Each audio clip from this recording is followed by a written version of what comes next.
네, 2024년 3월 26일 이정훈입니다. 오늘이 천안함 사건 일어난 날입니다. 2010년 3월 26일 날 천안함 사건이 발생했습니다. 그리고 이승만 대통령이 태어나신 지 정확하게 149주년이 되는 해입니다. 이승만 대통령은 1875년 3월 26일 태어났습니다. 내년이면 2025년이죠.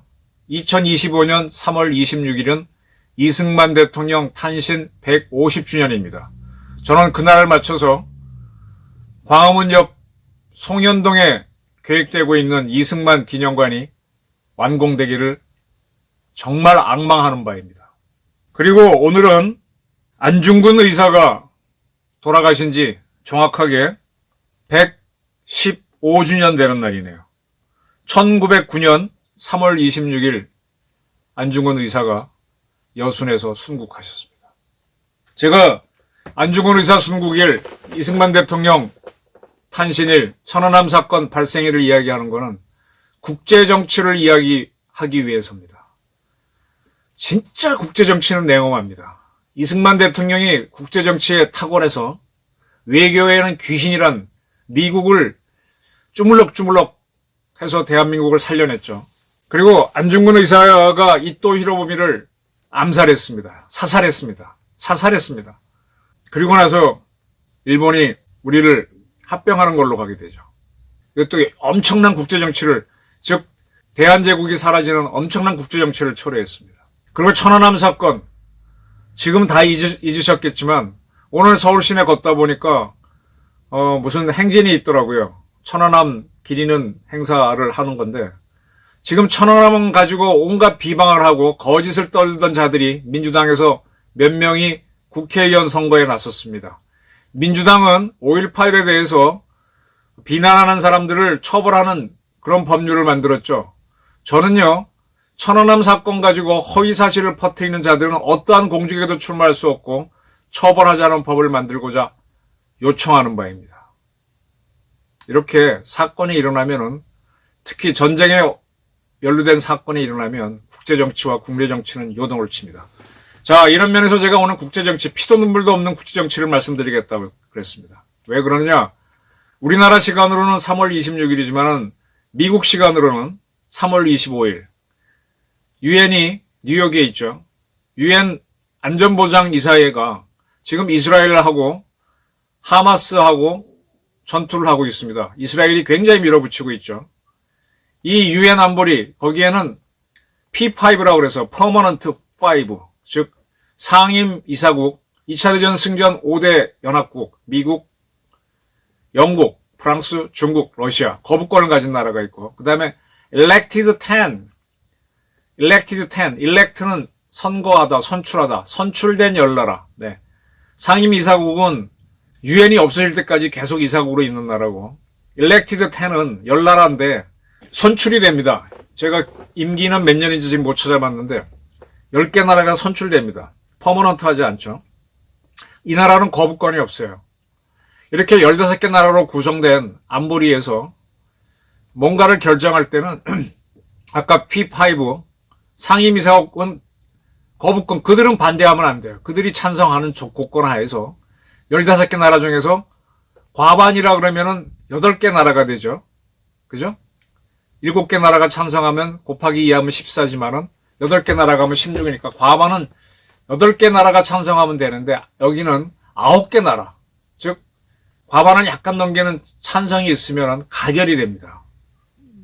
그리고 거부권을 행사하지 않고 기권을 하는 경우에는 그건 거부권이 아닌 걸로 해석을 합니다.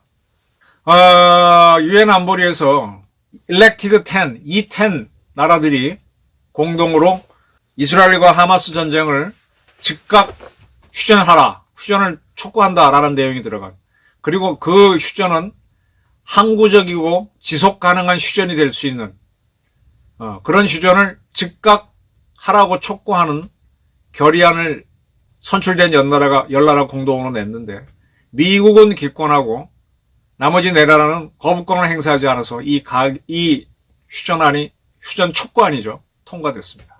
이에 대해서 이스라엘 네타냐후 총리는 굉장히 반발하고 있어요. 지금 상황이 어떻게 됐는가 하면요. 지금 이스라엘이 가자 지구를 거의 다 점령을 다 하고, 지금 언론이 자꾸 헷갈리는데, 지금까지는 라파라고 알려졌는데, 요즘 언론 또 라파흐라고 씁니다. 라파흐. 왜 그런가 하면 영어로 LAFAH, 맨 뒤에 H가 붙는데, H를 묵음으로 할 것이냐, 약하게 흐 발음을 넣을 것이냐, 그 차이인데, 요즘 신문은 또 라파흐라고 많이 쓰는데, 얼마 전까지는 라파라고 계속 보도가 되었습니다. 지금 라파라고 하는 도시는요, 1982년 이스라엘하고 이집트가 평화조약을 맺으면서 국경선을 확정하고 시나이 반도를 이스라엘이 점령했는데 다 철수하고 돌려주고 빠질 때, 그리고 이제 국경을 딱 확정 지을 때 그 국경선이 한 도시를 잘라버려요. 그게 라파라는 도시였어요. 그 라파는 이스라엘 쪽 라파가 있고 이집트 쪽 라파가 있는데 이집트는 나중에 자기 쪽 라파는 도시를 없애버렸어요. 그리고 이스라엘 쪽에 있는 라파는 그 후에 그 가자 지구에 속하면서 팔레스타인 자치구역이 됐습니다. 이런 이유로 이 팔레스타인 자치구 쪽에서 이스라엘과 이집트로 통할 수 있는 합법적인 그 통문이 있는 데가 라파입니다. 지금 이스라엘은 하마스의 테러로 시작된 반테러 전쟁을 하면서 지금 다 점령을 하고 라파로 이제 포위하고 있는데, 라파에 현재 팔레스타인 사람 140만 명 정도가 몰려있다 그러죠. 지금 그쪽에서 여러 가지 사건들이 있었습니다. 아직 거기에도 땅굴이 있고, 또 하마스 세력의 무장 세력이 숨어 있는 거는 맞는 것 같아요.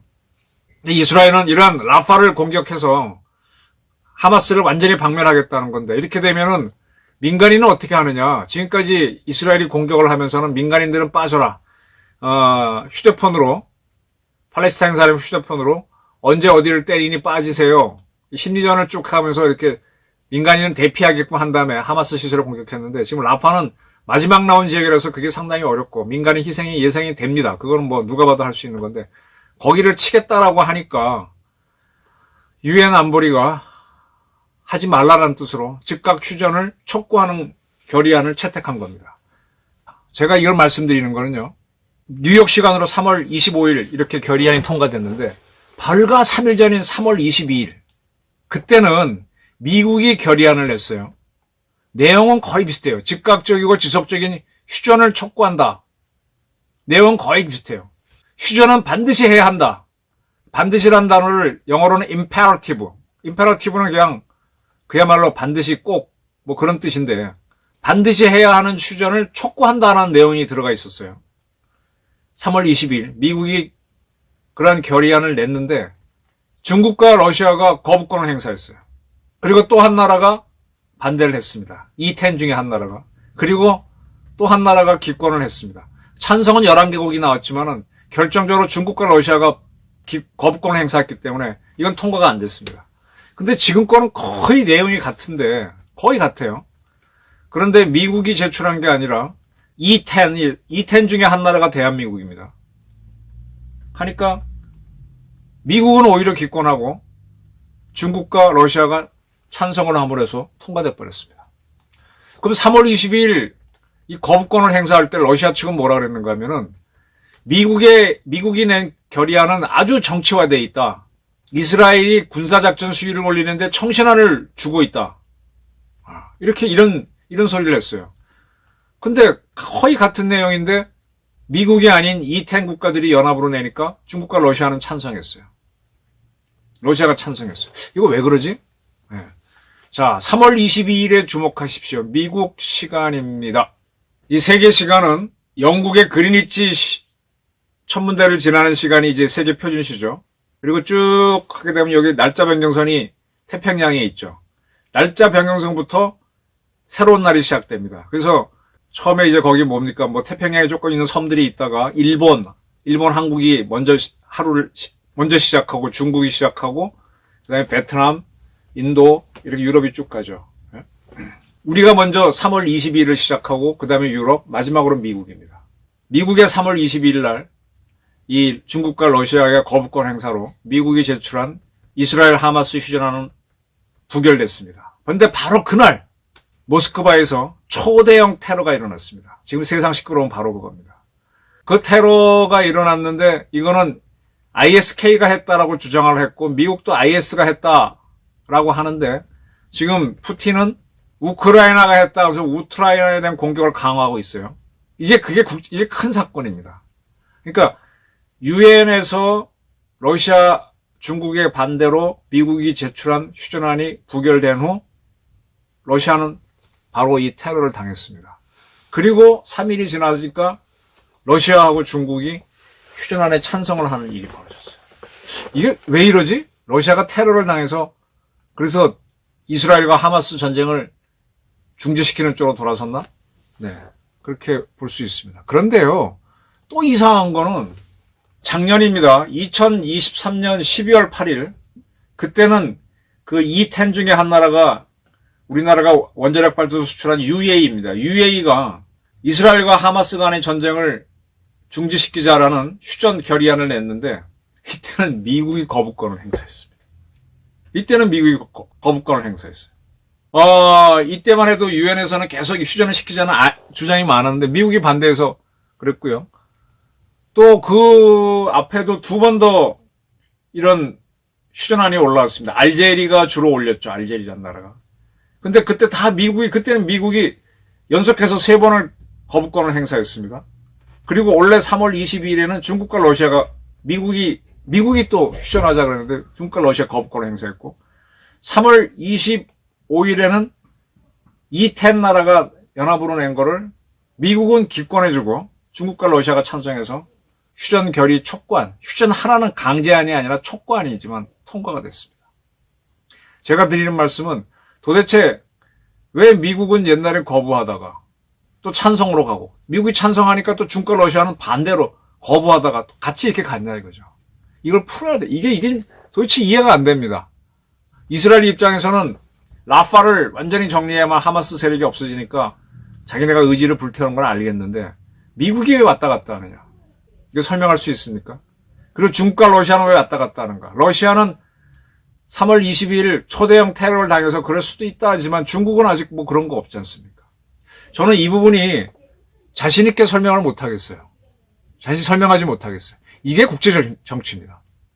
지금 굉장히 네타냐후 이스라엘 총리는 반발해갖고 하는데, 미국의 상원의원 중에 하나는 저는 네타냐후 가르쳐야 된다는 얘기까지예요. 우리 6.25 전쟁 중에 미국이 휴전을 추진했을 때 이승만 대통령이 강하게 반대합니다. 강하게 반대하면서 휴전을 못하게 하려고 방공포로 석방을 시켜요. 난리가 났죠. 그때 미국에서 이승만 대통령 제거하려고 에버레디 작전을 준비했었죠. 근데 이승만 대통령이 워낙 인기가 좋으니까 포기하죠. 그래서 달래기 위해서 자 휴전하는 대신에 한미 방위 조약을 해줄 테니까 휴전하라. 이렇게 해서 이제 우리가 휴전을 맺고 방위 조약을 받아냈죠. 현재 미국과 이스라엘 사이에는 방위 조약이 없습니다. 근데 미국이 항상 이스라엘 편을 들었다고 봤는데 지금은 처음 하마스한테 맞았을 때는 미국이 편들어줬어요. 근데 지금은 아니에요. 유럽도요. 처음엔 이스라엘이 얻어맞았을 때는 적극적으로 이스라엘 편을 들었는데 아까 3월 22일 미국이 휴전 촉구안을 냈을 때 마크롱 프랑스 대통령도 지지했을 뿐만 아니라 유럽 나토 회원국 전체 27개 나라가 미국이 낸 휴전 촉구안을 지지했었습니다. 이게 뭡니까? 영국, 프랑스가 다 돌아선 거죠. 미국이. 이게 국제 정치입니다. 이걸 어떻게 설명하겠어요? 이 라파라고 하는 지역은요. 아주 피비린내 나는 데입니다. 여기는 옛날부터 이상하게 국경선이 많이 됐었어요. 라파흐라고 불리던 그 라파는. 1956년 2차 중동전쟁이 일어났을 때 라파에서 라파로 들어온 이스라엘군이 이쪽에서 상당히 많은 사람을 죽였죠. 그때 희생된 사람이 117명이라고 알려져 있고 67년 3차 중동전쟁 때도 이스라엘군이 이쪽에 들어와서 주택 144개를 파괴하고 23명을 민간인을 죽인 바가 있습니다. 그리고 71년 여름에도 이스라엘은 이 라파의 난민촌을 한 500여 개 철거한 적이 있습니다. 그래서 이제 70년대, 80년대 라파는 유엔군 평화유지군 같은 게 주둔하면서 이쪽을 뭐 이렇게 했었거든요. 그러다가 이제 1982년 이스라엘하고 이집트가 평화협약 조약 맺으면서 라파는 두 개 쪼개졌고, 두 개 이스라엘 쪽하고 한데, 이스라엘 쪽은 나중에 이제 하마스 지역이 된 거죠. 지금 이게 왜 문제인가 하면은, 라파를 때리면요, 라파에 있는 이 사람들이 이집트 쪽으로 빠져나오는데, 이집트가 지금 결사적으로 못 오게 막고 있어요. 안 받겠다는, 난민 안 받겠다는 거예요. 그럼 어떻게 됩니까? 거기 지금 방벽이 쌓아져 있잖아요. 그러면 많은 사람이 죽죠. 이게 뒤로 빠지면, 이집트로서는 그 세력이 들어오면은, 하마스가 자기네 땅에서 분탕질을 치니까 그건 싫은 거죠. 지금 하마스가 이집트 쪽에서 땅굴을 파갖고 라파 쪽으로 무기를 제공하고 있는데 그거 이집트가 다 막아줬잖아요. 그러니까 이집트도 자기네 국민 보호에서는 라파는 난민 안 받겠다라고 하게 되면은 국제사회는 그래서 지금 여기서 끝내라라고 하는 건데 그럼 국제사회가요. 미국이 이스라엘을 지지한다고 하지만 이스라엘이 너무 세지면은 또 그것도 통제불능이 되고 또 많은 아랍 국가들이 중동 국가들이 미국을 적대시하니까 아마 적당히 세력 균형을 잡을 겁니다. 이스라엘도 완전히 힘을 못 그러니까 뭐 이스라엘이 6대4로 유리했다가 아랍이 6대4로 유리했다가 이렇게 하면서 이 세력 균형을 잡아주면서 이렇게 해야만 둘을 다 통제할 수 있는 거 아니냐. 전 그렇게 보는데 제 해석이 맞는지는 잘 모르겠습니다. 제가 국제정치를 왜 말씀드리는가 하면은 대한민국도요. 어제 우리가 만약에 무력에 의해서 북한을 통일한다고 할 때 이 국제사회 미국조차도 어쩌면 그 침략전쟁이다 민간인 학살이다 그래갖고 중국이 만약에 국경을 확 봉쇄하고 북한 사람 못 나오게 한다 그러면 휴전하라 그럴지도 몰라요. 그때 여러분들은 어떻게 하시겠습니까? 북한이 우리를 때렸어. 그래서 우리가 밀고 올라가. 뭐 핵은 무용지물이 되고 그래서 지금 압록강 두만강 다 갔는데 중국이 막 뭐라 그러면서 북한 난민 안 받겠다. 그리고 공산 세력은 김정은이는 그 북쪽 어디 숨어서 막 그러면 그거 잡아야 될 거 아니야. 근데 결사적으로 하게 되면 휴전해서 통일이 못할 수도 있습니다. 반대로 미국은 이라크 항구적 자유작전 할 때 그때 그들의 목표는 후세인 제거였잖아요. 미국은 뭐 누가 뭐라 그러든 거기 들어가서 결국 후세인 잡아서 죽였죠. 미국은 할 수 있습니다. 근데 지금 미국이 아닌 러시아가 우크라이나를 그렇게 하고 싶은데 못하자. 힘이 딸려서 못하잖아요. 그러면 국제정치에서는요. 미국이 막으면 참 어렵습니다. 근데 그런 미국을 어찌됐든 굴복시켜서 방위조약이라도 받아낸 사람은 이승만이었습니다. 제가 오늘 드린 거는 국제정치는 굉장히 냉혹합니다. 미국에서 생각이 있으니까 지금 미국에서는 뭐 블링컨 국무장관, 부통령, 미국 대통령 전부 다 나와서 라파 공격하지 말라. 그래서 굉장히 압박을 하고 있어요. 네타냐후가 혼자 막 하는데 이렇게 만들어버리네요. 우리나라 언론은 여기에 대해서 많이 분석을 안 할 텐데 먼 나라 이야기로 들리기 때문에. 근데 이런 것들이 러시아 우크라이나 전쟁, 러시아가 당한 3월 20일 테러, 또 중동 지역에서의 이스라엘과 아랍국가 간의 그 세력 균형, 이게 다 그 다음에 이제 난민 문제. 이집트가 난민을 못 받겠다고 하는 경우는 답이 없죠. 복합적으로 돼서 나온 겁니다. 이 국제 정치를 한번 관심 있게 보시면서 우리가 이런 상황을 당하면 어떻게 할지 미리 한번 생각해 보시기 바랍니다. 감사합니다.